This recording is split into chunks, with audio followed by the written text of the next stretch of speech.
Good evening. I'd like to call to order the Finance Committee of Tuesday, November 9th, 2021 at 5:33 p.m. First item on our agenda is the approval of minutes, draft minutes of the October 26, 2021 Finance Committee meeting. Do I have a motion? So moved. Motion made by Alder Wheeler. Is there discussion? Hearing none, I'll place it to a vote. Those in favor signify by saying aye. Aye. Those opposed, the ayes have it. Motion carries. Next item, item 3, public appearances, non-agenda items. I do not see anybody in chambers. Do we have anybody on Zoom? We do not. Moving on. Item 4, Finance Director Report. Misty Dodge, you have the floor. Yeah, so as you know, tonight is the big night. We will have a budget, hopefully, after the council meeting tonight. Debt issuance also happened today, which will be later on in the agenda, so it's nice to have that piece also kind of coming to the close. And then the preliminary audit fieldwork has been scheduled for December. So I do have the related party questionnaire to talk to you guys about to make sure I have that documentation ready. And then Randy, as the finance chair, they're going to want to talk to you as well. So I'll schedule a meeting with you to speak with them. But getting ready to kind of start closing the year. It's hard to believe it's time to start talking about end of year and property taxes and all of that already. And then while we're talking about property taxes, so we'll set our levy tonight. I do have all of the school district levies at this point. The one I'm waiting for is the county, which I believe approved something last night. And then there's the first dollar credit, the school property tax levy credit, and the lottery credit amounts that we still need. I expect to have those end of this week. So things are, again, just kind of coming together, waiting for all of these pieces to be shared, and then we'll move on to the next step. So going well. Very good. Thank you. Moving on, item 5 in the agenda, a review of bills. A detailed review of checks for $10,000 and above for the period of October 16th through the 31st, 2021, totaling $2,581,267.77. Questions, discussion from the committee?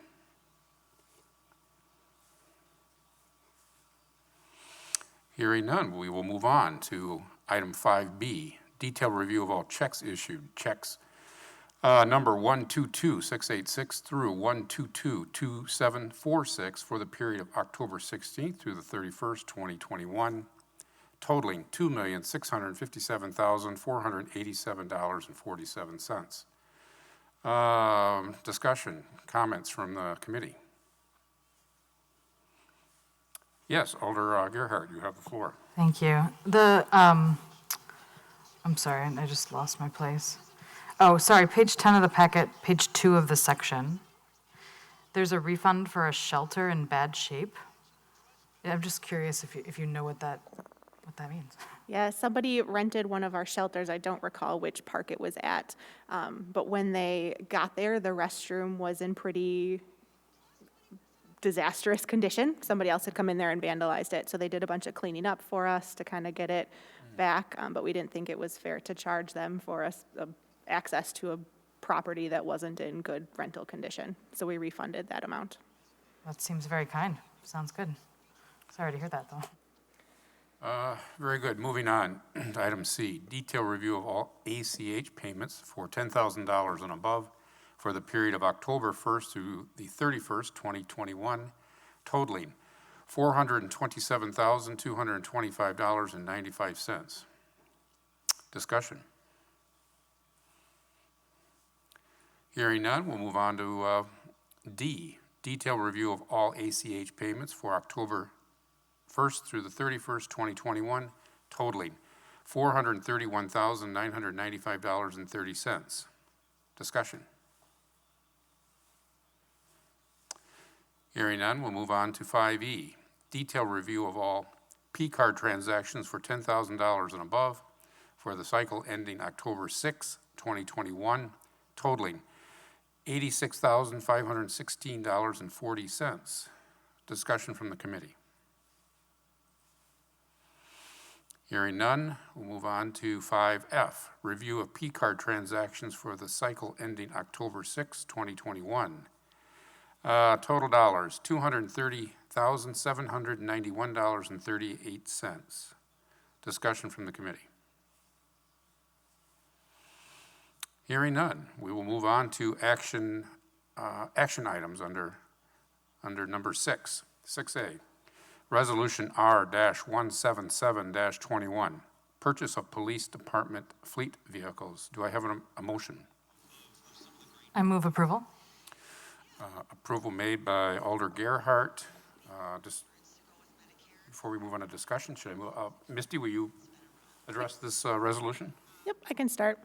So included in the 2021 CIP and budget was authorization for the police department to purchase an additional fleet vehicle, which is what this is really doing, is authorizing that purchase off of state contract. The one unique thing about this item is that generally they would purchase a Traverse as part of the Medicare fleet. And then, oh boy. However, this council seems to be very interested in hybrid options instead. So there is the money set aside in that kind of hybrid fund that was established this year. There's $20,000 available in that fund. So what the police is proposing is to use some of that money to, instead of purchasing that kind of lower end Traverse standard car, and instead purchasing a Ford Interceptor utility hybrid vehicle. So there is a bit of a difference cost there, not just because of the hybrid, but also because they're buying a more not elaborate, but a bigger vehicle. Part of the reason for that change also is that that Ford Interceptor utility vehicle that they want to purchase is what probably would be purchased as a squad if we plan to purchase hybrid squads in the future. So it's a great way for them to kind of test it out, see if that hybrid model works out for their operations and what the impacts are and that. So it's a way to kind of tiptoe into the hybrid piece. And then as long as you pay for that differential out of the hybrid fund, the cost is within budget. Okay, very good. Is there discussion from the committee? There's one question. Alder Wheeler, go ahead. So will this vehicle be outfitted like a squad or just a regular, anybody can use it vehicle? That's a good question. Anybody can use it, is how it will be done. Oh, Maybe some minor lighting. okay, so it won't be a full light package is what I'm asking. Sounds like no. Okay, thank you. The little birdie in the back of the room told me.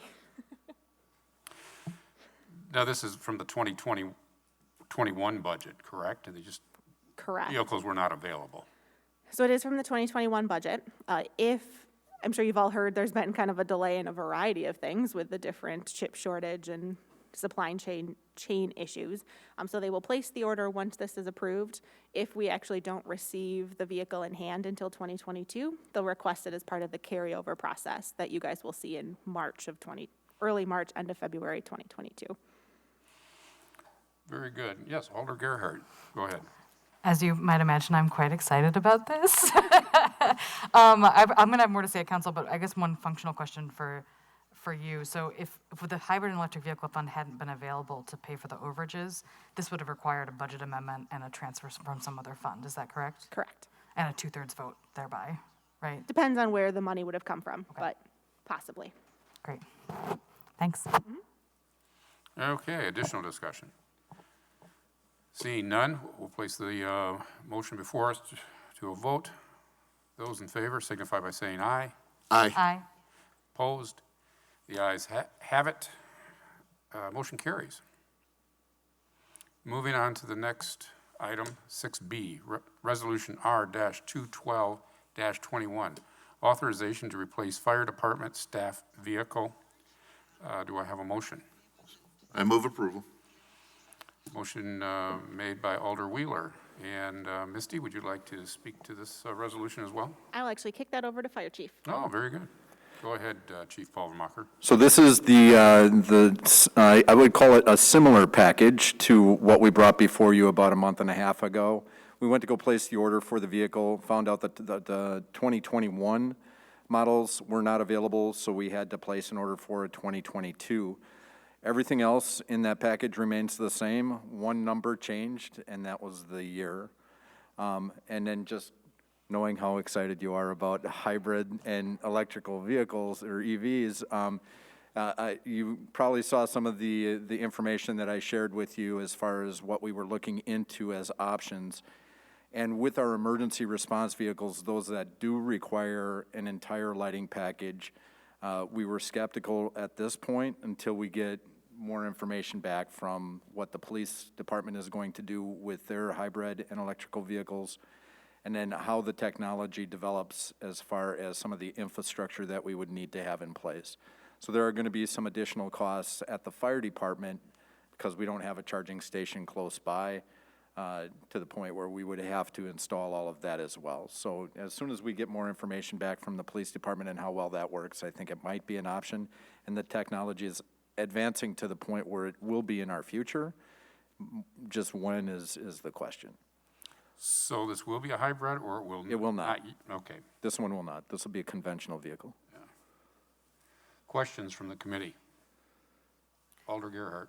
Thank you. Do you anticipate that the needs of what the police department will do with that hybrid vehicle will be the type of information that you can use to make that assessment in the future? Yeah, so it depends on what they're going to use it for. If they're using it for a staff vehicle, there are certain applications that we would have from a staff perspective. Once we start using it for response, that's going to be a little bit different in the way that the demands on the vehicle are going to be considered, because of the fact that there's idle time, there's a number of other different things when you're on scene, and the lights have to be activated for scene control. Those are things that will ultimately give us a better indication of long-term use. And I'll just use my vehicle as an example. I don't typically go on emergency response. A staff vehicle as a hybrid electric vehicle may be an option. Our inspectors, for example, staff vehicle may be an option, but this one is going to be used for the officer in charge, which goes out on emergency calls, and it needs to be available for longer operations. Okay, additional questions? Hearing none, let's place the motion to a vote. Those in favor signify by saying aye. Aye. Those opposed, the ayes have it. The resolution carries. Thank you. Thank you, Chief. Item 6C, Resolution R-214-21, approving the consent to assignment of lease from Phoenix LLC to Illuminated Holdings, Inc. Do I have a motion? I move approval. Motion made by Alder Gerhart. Misty, will you be speaking? Yes, please. Okay, go ahead. So the city has a TID bond, or a TID incentive, with the developer that built the building that Phoenix is in. Part of that PAYGO bond, or the incentive that we are reimbursing to the developer, required that Phoenix or a similar leasee remain in that building for the life of the time that we are reimbursing them through that TID bond. Since then, Phoenix has been basically purchased, merged with Shine.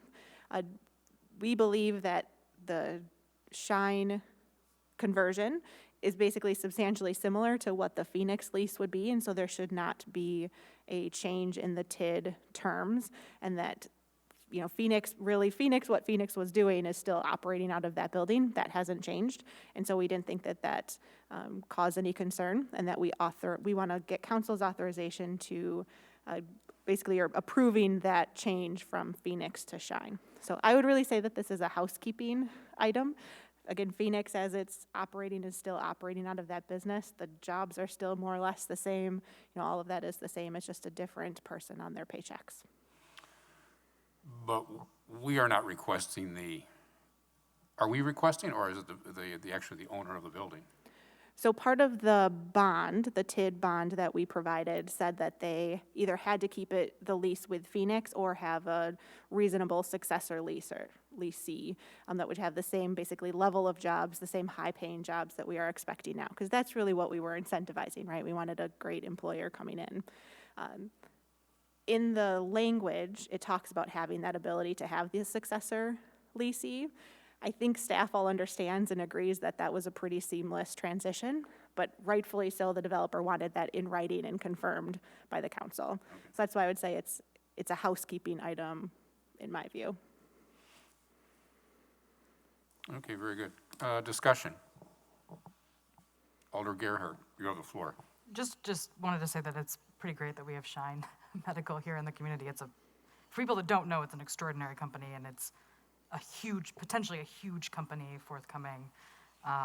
So I feel very fortunate that they're here in Fitchburg, and just a nice reminder that they're here, and there's great paying jobs here. Additional discussion. Hearing none, I'll place the motion before us to a vote. Those in favor signify by saying aye. Aye. Opposed? Motion carries. Moving on to item 6D, Resolution R-217-21. Resolution awarding the sale of $15,700,000 general obligation corporate purpose bonds, Series 2021A. It's a direct referral. Do I have a motion? Can I interrupt for a second, please? So before we take the motion, I'd like to clarify that we did sell the bonds today, and Greg will go into more detail. But the title of the resolution has been changed, and the actual resolution itself has been updated. I emailed it out to this committee. It is included in the council packet when we get to that level. But the correct amount of the debt is $15,505,000, and we were able to reduce that. I'm sorry, would you repeat that, please? 15,005,505. 505. Yeah, so whoever makes the motion, it would be great if you could move approval and then state that resolution again with the correct dollar amount, and then as finalized by bond counsel, just for clarity. Oh, I believe it's you, is it? Okay. Should I do the motion then? Yes, if you would, please. Move approval of R-217-21, resolution awarding the sale of $15,505,000 general obligation corporate purpose bond series 2021A, As finalized by bond counsel. as finalized by bond counsel. Thank you. Very good. Would you like to speak further to the resolution, Misty? I will kick this over to Greg. So Greg Johnson is our financial advisor from Ellers. They helped us with a successful sale this morning and has some details to share.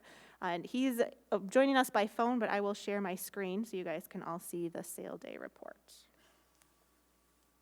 Just a minute. Thank you, Misty. Good evening.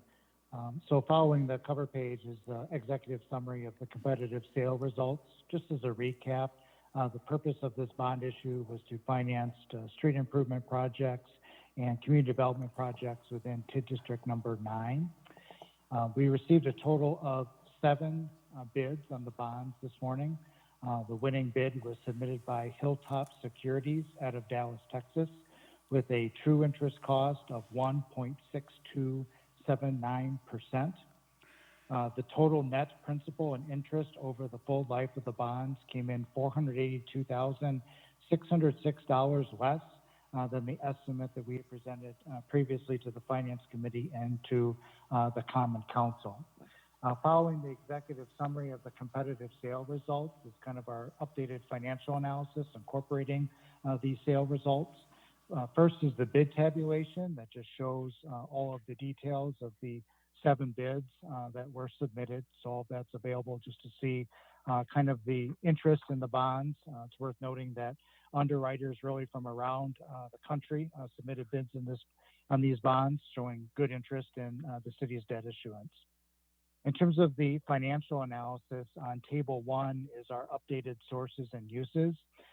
So on the left-hand side is the original amount that was authorized by the Common Council. And then under the final column, to the right-hand side of table 1, is the updated sources and uses with the new borrowing amount of $15,505,000. So we have the same amount for project costs. That hasn't changed. It's just that the issuance expenses came in less than estimated. So you have to issue less bonds to finance the projects, which is always a good outcome. So as Misty mentioned, that revised amount in the resolution is $15,505,000.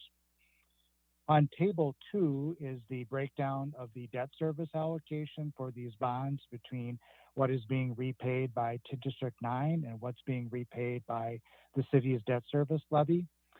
So all of the debt service for the TID 9 projects are anticipated to be repaid by tax increment revenue from TID District 9, and then the remainder of the capital improvement projects will be repaid by the debt service levy. There was a premium bid submitted by Hilltop Securities, and under state law, a portion of that premium has to go to pay interest expense on the bonds. So you'll see over the next first several years of the principal and interest payment schedule, there are some offsets for that premium deposit to debt service so you'll have cash up front to make the interest payments for the first couple of years. And then down in the lower right-hand corner under the totals for table 2, you'll see those differences between the pre-sale estimate and the final sale results that we're presenting here this evening. So again, the total net principal and interest cost over the 20-year life of the bonds came in $482,606 less than our estimate. In table 3 is our long-term projection for the city's debt service levy, incorporating both your existing debt and the proposed debt service for these bonds. So on the far left-hand side is just a summary of your existing tax levy for debt service for your existing debt that's outstanding.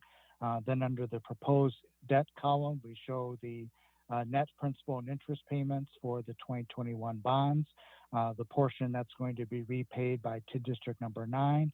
And then under the debt service levy column, total net debt service levy, that shows how your levy is projected to change going forward with your existing debt and these proposed bonds. So your debt service levy for the 2022 budget is $4,508,620. That's about a $214,000 increase over this 2021 levy for debt service. You'll see going forward from 2023 over the remaining life of the city's existing debt, we show the debt service levy projected to decrease. That is leaving capacity for future debt issuance for capital projects. So we're planning for future debt issuance, even though it's not shown here in this model. You'll recall when we did the financial management plan update last June, we showed capital financings going out for 10 years with a very stable levy impact on the city's debt service levy. So we're still leaving that capacity for future debt issuance as shown in table 3. Finally, in terms of the city's general obligation debt capacity, that is shown in table 4. At the end of this fiscal year with these proposed bonds, you'll be at about 33% of the city's debt limit. You'll have about $137 million of borrowing capacity remaining. The final item that's been included in the sale report is the credit opinion from Moody's Investor Service. As the city has done in the past, you requested a rating from Moody's. The city's AA1 rating was affirmed, which is an excellent outcome. Encourage you to review the report at your leisure. Includes a nice third-party assessment of the city's overall financial and economic strengths. Kind of as noted in their summary, they've noted the city's longstanding strong financial position, your growing tax base. Note in the report your strong fund balance and liquidity, and good history of strong financial management. So really no significant concerns identified in the report, things that we've heard over similar years that they continue to monitor the city's debt burden, but also understand that a lot of your debt issuance is related to infrastructure that's also related to growth. So I think they certainly understand the context of the city's capital needs going forward. So in summary, good results for the city, interest rates lower than expected. Again, the final amount of the bond resolution is $15,505,000. So I'm happy to answer any questions, or I'll pause and see if Missy has anything further she wishes to add. And I do not just appreciate Greg and his team's help getting us through this very complicated process, and it was great to see the results that we got today. Very good. Thank you very much, Greg. Is there a discussion from the committee? Alder Gerhart. Thank you. I just have a question about, in terms of the proposed budget for tonight, the tax levy, the debt service tax levy is lower than what was proposed. How does that affect the budget discussions tonight? So I do have an omnibus amendment in there where we can true it up, but I thought that it was the same, so I'll go back and double check. Because I was just taking, I was curious, I took a look, it said, proposed 2022 said debt service fund tax levy transfer, $4,508,620, which I guess is not that much of a difference, but there's, I mean, we're the budget's tight, right? So if there's $10,000 of difference, that could make a difference. I should also clarify that the debt amount does not allow you to spend additional money on the other amendments. So debt has a separate kind of category for levy limit adjustments. So if it is different, it's not like it gives you extra capacity to spend.